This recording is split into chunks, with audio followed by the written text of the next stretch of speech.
स्वागत है आपका एक बार फिर यूट्यूब चैनल स्वरा क्लासेस पे।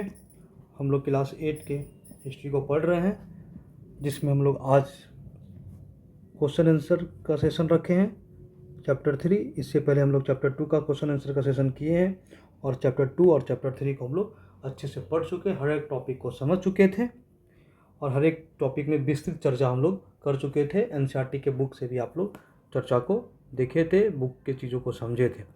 हम लोग आज क्वेश्चन आंसर का सेशन रखे हैं, इसको हम लोग कंप्लीट करेंगे। अगर आप लोग इस चैप्टर से टॉपिक को नहीं देखे हैं तो यूट्यूब पे जाइए, स्वरा क्लासेस के यूट्यूब चैनल पे वीडियो दिया हुआ है, उस वीडियो को देखें, चीज़ों को नोट डाउन करें, समझें, फिर क्वेश्चन आंसर सेशन में आएँ तो चीज़ें समझने में आसानी होगी। चैप्टर 3 में ग्रामीण क्षेत्र पर शासन चलाना है। अब जितने भी चैप्टर 3 हम लोग पढ़े थे तो गांव के शासन में, ग्रामीण परिवेश में चीज़ों पे आधारित है। जैसे 3 प्रकार की चीज़ों को लागू किया गया था ग्रामीण में: स्थायी बंदोबस्त, रैयतवाड़ी और माहलवाड़ी। इसी के चीज़ों के बारे में हम लोग विस्तृत चर्चा किए थे और ये ही इम्पॉर्टेंट है इस चैप्टर का। उसके हम लोग चर्चा किए थे नील की खेती के बारे में, किस प्रकार नील की खेती की जाती है, किस प्रकार किसान को नुकसान होता है, किस प्रकार कंपनी मालिक को नुकसान होता है, उसके फिर स्वामित्व जो मिलता है किसान को मिल जाता है, और किस प्रकार उपजाऊ भूमि के बारे में देखा जाता है। नील की खेती उपजाऊ भूमि में प्रॉफिट को देखा जाता है। इन सब चीज़ों के बारे में हम लोग चर्चा कर चुके हैं। तो आज हम लोग क्वेश्चन आंसर को देखते हैं। आप लोग लास्ट क्लास की चीज़ों को पढ़ लीजिएगा, जिससे आप लोग को टॉपिक क्लियर हो जाएगा, सेशन समझ में आएगा। तो लाइक और सब्सक्राइब जरूर कीजिएगा और अपने दोस्तों को भी बताइएगा। वीडियो को लास्ट तक देखिए, वीडियो छोटा होगा, ज़्यादा बड़ा नहीं होगा, सिर्फ क्वेश्चन आंसर का सेशन है। तो शुरुआत करते हैं आज का सेशन।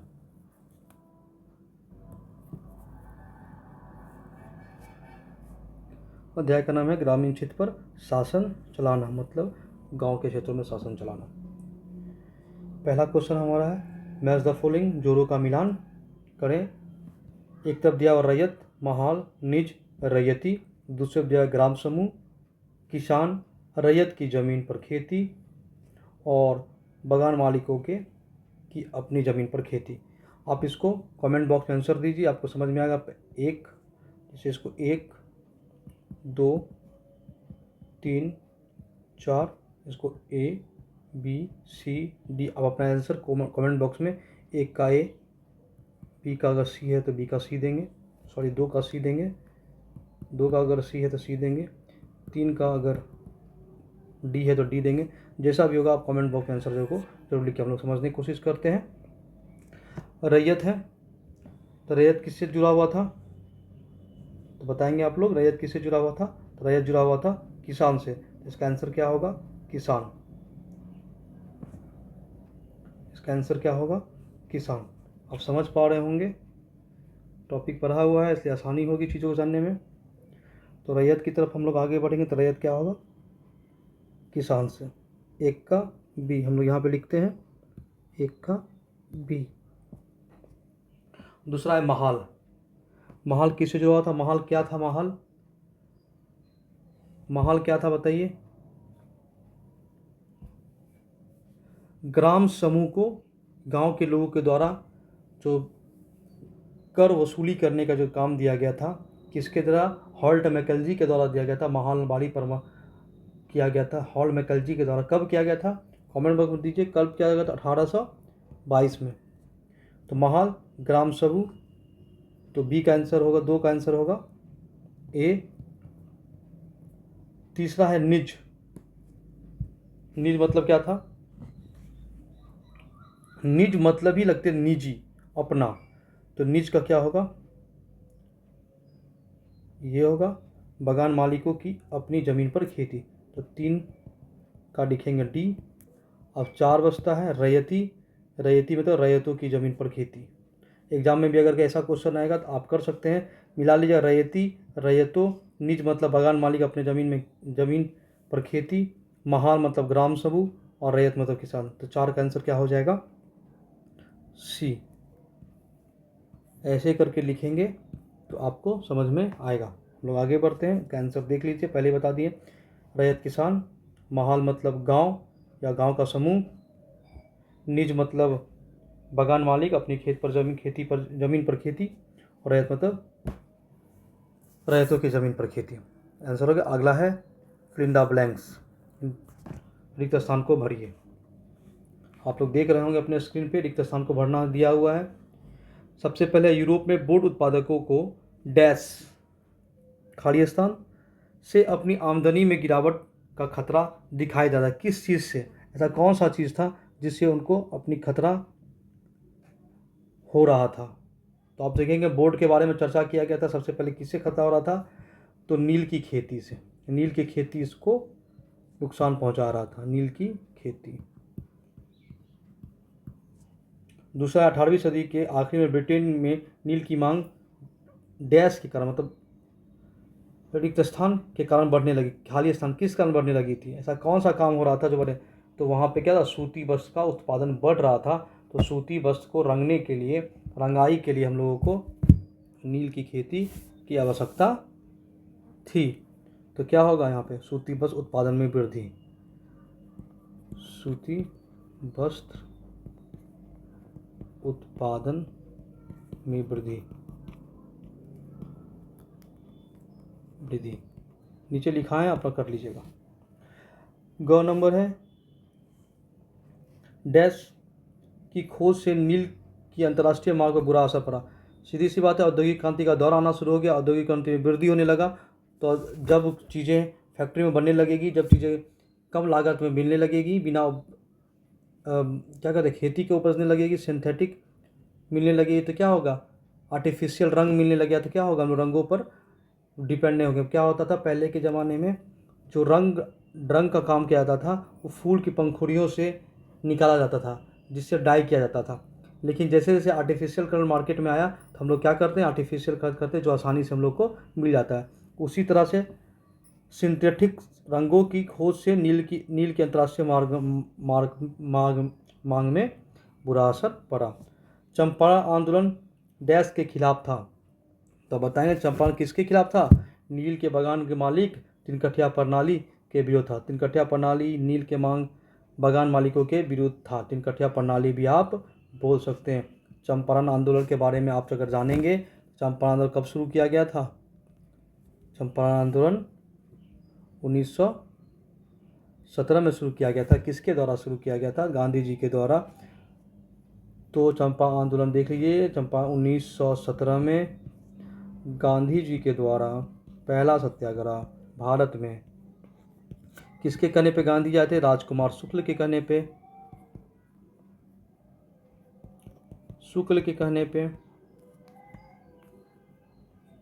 कहाँ आए थे? चंपारण आए थे। किस प्रणाली का विरोध? तिनकठिया प्रणाली का विरोध, मतलब 3/20 हिस्सा, तिनकठिया प्रणाली। तिनकठिया प्रणाली के विरोध में। और इसी चंपा आंदोलन के बाद गांधी जी को महात्मा की उपाधि दी गई। किसके द्वारा दी गई थी? रविन्द्रनाथ टैगोर के द्वारा।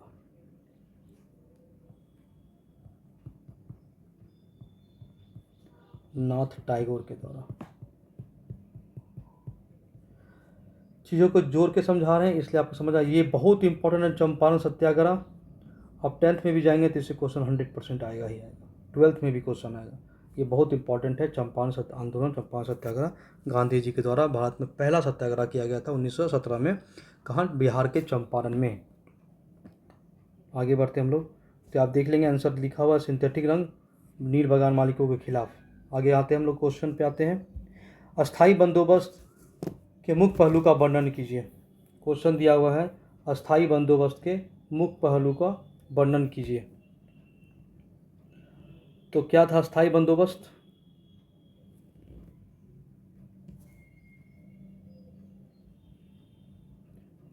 अस्थाई बंदोबस्त, सबसे पहले अस्थाई बंदोबस्त लाया कौन, किसके द्वारा लाया गया था बताइए? पढ़ाए थे कॉर्नवालिस के द्वारा। कॉर्नवालिस के द्वारा। कब लाया गया था? 1973 में लाया गया था। सॉरी 1793 में, सॉरी 1793 में लाया गया था।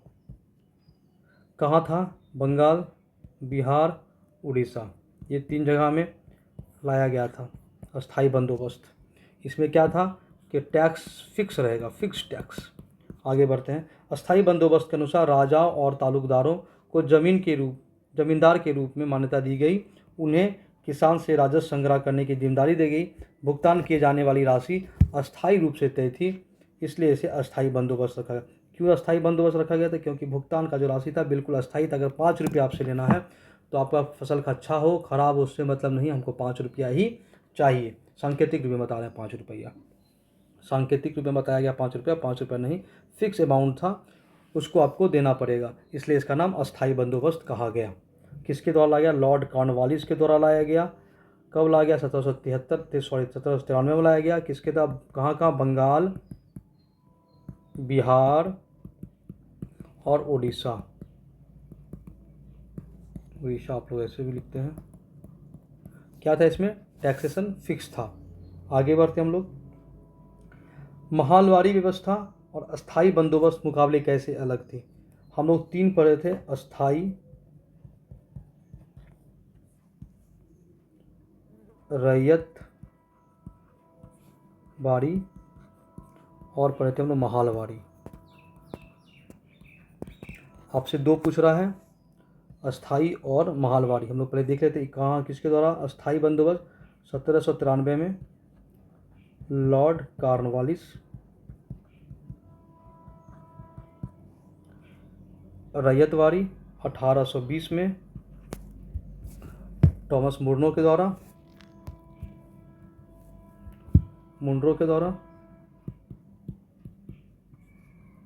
और महालवारी था 1822 में हॉल्ड मैकेजी के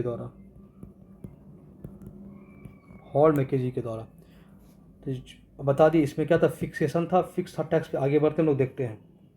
अस्थाई बंदोबस्त बिहार बंगाल में लागू किया गया था। अस्थाई बंदोबस्त बिहार बंगाल में अस्थाई रूप बंदोबस्त।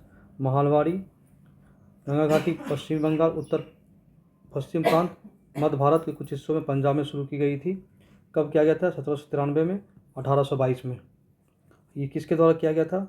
अस्थाई बंदोबस्त कॉर्नवालिस। कई बार बता रहे हैं, वीडियो इसलिए अभी लंबा होता है क्योंकि हम बार बार चीज़ों को रिपीट करते हैं कि आप लोग को याद रहे। और ये महालवारी किसके द्वारा? मैकेजी के द्वारा। अब आप हमको बताइए रैयतवारी किसके द्वारा? रैयतवारी कौन लागू किया था? ये आप कमेंट में दीजिएगा। तीसरा, राजस्व के रूप में भुगतान की जाने वाली राशि निश्चित कर दी गई। सरकार भू राजस्व को नहीं बढ़ा सकती थी। महालवारी में क्या था? भू राजस्व की राशि समय समय पर संशोधित की जाती थी। सरकार राजस्व पर संशोधन कर सकती थी। जमींदार के पास राजस्व एकत्र करने का प्रभार था। इस पे था राजस्व एकत्र करने और कंपनी को भुगतान करने का प्रभार ग्राम प्रधान को था। महाल मतलब होता था ग्राम प्रधान। पहला क्वेश्चन जब हम लोग किए थे अभी, उसमें महाल और ग्राम प्रधान को चुना था, ग्राम के समूह को जोड़ना था। आगे बढ़ते हैं 5वें क्वेश्चन की ओर। राजस्व निर्धारण की नई मुनरो व्यवस्था के कारण पैदा हुई 2 समस्याओं को बताएं। मुनरो व्यवस्था के कारण राजस्व अधिकारी भूमि की आय बढ़ाना चाहते थे, इसलिए उन्हें बहुत ऊंची राजस्व मांग तय की। पहला था, किसान राजस्व का भुगतान करने में सक्षम नहीं थे। रैयत ग्रामीण किसानों से भाग गए और कई क्षेत्रों में वीरान पड़ गया। मतलब क्या था कि राजस्व का टैक्सेशन को बढ़ा दिया, जिससे गांव वाला या किसान चुकाने के लिए असमर्थ था। जब आप नहीं चुकाएंगे तो क्या करेंगे? आप ज़मीन को हड़प लिया जाएगा। इससे बढ़िया है कि वो लोग गाँव छोड़ के चले जाते थे। आगे बढ़ते हैं। रैयत नील की खेती से क्यों कतरा रहे थे? सीधा था, रैयत में क्या था? कर्ज में डूब रहा था रैयत लोग, उतना उनको प्रॉफिट नहीं हो रहा था और उनका खेती भी खराब हो रहा था, उपजाऊ भूमि खराब हो रही थी। बहुत सारे फैक्टर थे जिसके कारण वो लोग क्या कहते हैं, नील की खेती के लिए कतराते। देखते हैं, पढ़ते हैं। बागान मालिकों ने नील के लिए बहुत कम कीमतें चुकाई। रैयत अपनी लागत भी वसूल करने की स्थिति में नहीं थे। मुनाफा कमाना तो दूर, इनका मतलब यह था कि रैयत हमेशा कर्ज में डूबा रहता था, इसलिए रैयत नील की खेती करने के प्रति अनिच्छुक थे। ये हम टॉपिक पढ़ाए हैं क्लास में, देखिएगा। किन परिस्थितियों में बंगाल में नील उत्पादन धराशायी हो गया? रैयत ने नील की खेती करने से इनकार कर दिया। इसकी लड़ाई ग्राम प्रधान और जमींदारों ने समर्थन किया। जब रैयत मना कर दिया तो लड़ाई जब लगा तो जमींदार और जो था ग्राम प्रधान दोनों इसके साथ, क्योंकि ग्राम प्रधान और जमींदार को भी अंग्रेजों द्वारा शोषण किया गया था। दोनों एक हो गया, दोनों द्वारा समर्थन कर दिया गया और विरोध बहुत विस्तृत हो गया, तो सरकार को हस्तक्षेप करना पड़ा। एक आयोग का भी गठन किया गया था जिसका नाम था इंडिगो आयोग। आयोग द्वारा बागान मालिकों को निर्दोष किया गया और उन्हें बोला गया कि आप ज़बरदस्ती नील की खेती नहीं करवा सकते हैं। आप लोग इसका आंसर ज़रूर लिख लीजिएगा कॉपी में जितना भी पढ़ा रहे हैं। लास्ट क्वेश्चन पे चलते हैं हम लोग। चंपारण आंदोलन महात्मा गांधी की भूमिका, यहाँ भूमिका होगा के बारे में और जानकारियाँ इकट्ठा करें। आप खुद से इकट्ठा कीजिए, ऐसे हम बता देते हैं। नील की खेती कब किया गया था, चंपारण सत्याग्रह कब किया था? 1917 में गांधी जी के द्वारा। पहला बताएं ही आपको किसके विरोध में? तीनकठिया प्रणाली के विरोध में। तीनकठिया प्रणाली के विरोध में किया गया था गांधी जी के द्वारा। गांधी जी को चंपारण बुलाया कौन था? राजकुमार शुक्ल के द्वारा। तो आप इस पे अपने स्क्रीन पे देख रहे होंगे क्वेश्चन का आंसर। इस क्वेश्चन के आंसर को आप लिख लीजिएगा। बंगाल में नील उत्पादन का पतन के बाद नील यूरोपीय बागान मालिकों ने अपना कारोबार बिहार में स्थानांतरित कर दिया। जब महात्मा गांधी दक्षिण अफ्रीका से लौटे तो बिहार के एक किसान तो राजकुमार शुक्ल, उन्हें चंपारण आने का न्योता दिया था। नील खेती करने वाले किसान की दुर्दशा देखने से प्रेरित किया और 1917 में गांधी जी ने इस यात्रा को नील बागान मालिकों के खिलाफ चंपारण आंदोलन शुरुआत के रूप में चिन्हित किया। ठीक है, गांधी जी चंपारण पहुंचे, चंपारण में उन्होंने आंदोलन किया, भूख हड़ताल भी किए और इसी आंदोलन के बाद रविन्द्रनाथ टैगोर के द्वारा, रविन्द्रनाथ एकदम लिख लीजिएगा, टैगोर के द्वारा इन्हें महात्मा की उपाधि दी गई थी। किन्हें? गांधी जी को। तो हम लोगों का कोर्स की बुक के अनुसार इतना ही क्वेश्चन आंसर हम लोग के का है।